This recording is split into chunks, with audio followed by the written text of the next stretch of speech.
Depois de um adiamento em março por causa de uma pneumonia, o presidente Lula viajou para a China. A última vez que ele esteve por lá foi em 2009, no segundo mandato. Muita coisa mudou desde então, né, Henrique? Não, e para Lula essa viagem é muito importante, porque se o Brasil está entrando nessa rota de seda, da One Belt Road, esse projeto enorme da China, vai ser um grande ganho para a China se o Brasil entra. Então, eu acho que o Lula tem que ser muito pragmático e falar que, olha, gostei da ideia, mas talvez não assinar esse documento. Assim. Porque o que a China quer é dominar o mundo. Não é fazer um pouco de negócio, é dominar. Assim. Mais ou menos pensando, se os Estados Unidos dominam, por que não pode ser a nossa assim, vez? O Brasil tem que ser quem é melhor para o mundo. Os Estados Unidos está mandando o China. O China que está perseguindo pessoas. Estados Unidos também não é muito bom, mas China é outra coisa. Bom, Silvio, como é que a imprensa japonesa está cobrindo essa viagem do Lula à China? Tem interesse? Tem sim um grande interesse e também um cuidado muito especial, até porque o Japão e China não têm esse relacionamento que o Brasil tem, né? Então, eles estão, assim, atentos a essa visita do Lula, porque posteriormente ele vai até Portugal e depois vai estar aqui no Japão, né? Já confirmada a presença dele no mês que vem. Então, o Japão está cuidando. Por enquanto não se manifestaram, o governo japonês não se manifestou em relação a isso, mas ele está cuidando sim dessa visita do presidente Lula à China. O Japão tem medo da China, considerando toda a história de muito conflito? Na verdade não há um certo medo, né? Mas eles têm muito receio, porque a China constantemente tenta brigar por algumas ilhas aqui do arquipélago japonês. Então, eles têm sim esse receio com a China, né? Bom, João, o presidente Lula também tem viagem marcada para Portugal, ainda nesse mês, né? Acho que no final do mês. O que está em pauta, no caso de Portugal? Eu acho que em Portugal está, além dos assuntos concretos, como reconhecimento de títulos profissionais, questões de igualdade de direitos, etc., há depois também um lado simbólico que até tem sido mais falado na imprensa portuguesa do que esse propriamente, que é a do prémio do Chico Buarque, que vai ser atribuído finalmente. É o facto de ele estar lá em pleno... Como é que era essa história?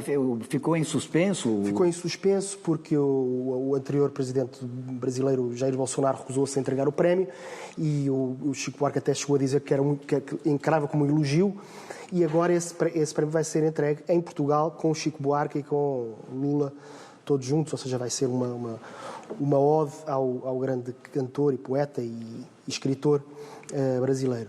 E em paralelo, o facto do Lula estar lá em pleno 25 de Abril, não é? Que é a data talvez mais importante do país, a data em que se fez a Revolução, que terminou com 48 anos de ditadura. Houve aquela controvérsia já há uns tempos se ele haveria de discursar ou não em pleno Parlamento. Ficou decidido que era melhor não, mas de qualquer forma estará na festa, estará no Parlamento, na posse, e esses lados simbólicos acabam até por ser mais interessantes do ponto de vista jornalístico do que a pauta mais concreta, que é aquela de igualdade de direitos, a segurança social e outros assuntos desse tipo. E vamos combinar que as relações de Estados, né, e particularmente do Lula com os atuais governantes portugueses, tem sido sempre muito, muito afável, né, digamos assim. Eu penso também que o Brasil, depois das viagens aos Estados Unidos e à China, onde parte, digamos, não sei se a palavra é certa, mas por baixo, não é? Porque eles é que são as grandes potências e o Brasil tenta jogar como pivô. Acho que o Brasil tenta, noutros tabuleiros, mostrar-se como principal figura. Aconteceu aqui na América do Sul, onde o Brasil é a principal potência, nos encontros com a Argentina e com o Uruguai, e agora nesta visita a Portugal e a países africanos lusófonos, onde o Brasil também vai demonstrar que pode liderar esse pequeno tabuleiro que é da lusofonia. Acho que isso também pode ser interessante para a diplomacia brasileira lá.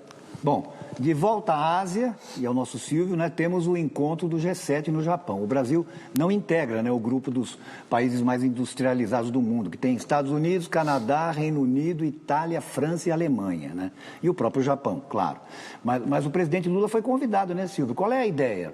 É fortalecer as relações bilaterais Brasil e Japão, ou envolve outras coisas, assim? Na verdade, segundo o governo japonês, o convite do Brasil ao G7 é justamente por um tema que nós vamos discutir aqui no programa, como você já mesmo disse, que é a mudança climática, né, que atinge o mundo todo. Esse é um dos motivos da chamada de Lula para essa reunião que acontece em Hiroshima. Um outro ponto também é que foi muito discutida a questão recente da questão do visto, né? Da liberação do visto para turistas japoneses, né? Que eles não precisavam mais de visto, isso foi adotado em 2019, mas a partir do dia 1º de outubro, o Brasil volta a exigir os vistos, né, para os turistas japoneses. Também há um grande interesse do Japão nesse tema.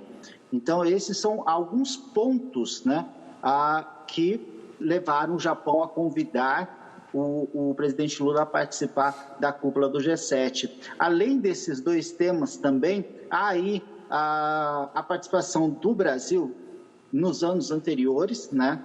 No governo anterior não houve nenhum convite, não houve a participação do presidente anterior. E é interessante como o Lula, ele é apresentado mesmo, ele virou um interlocutor quando se fala de meio ambiente, né?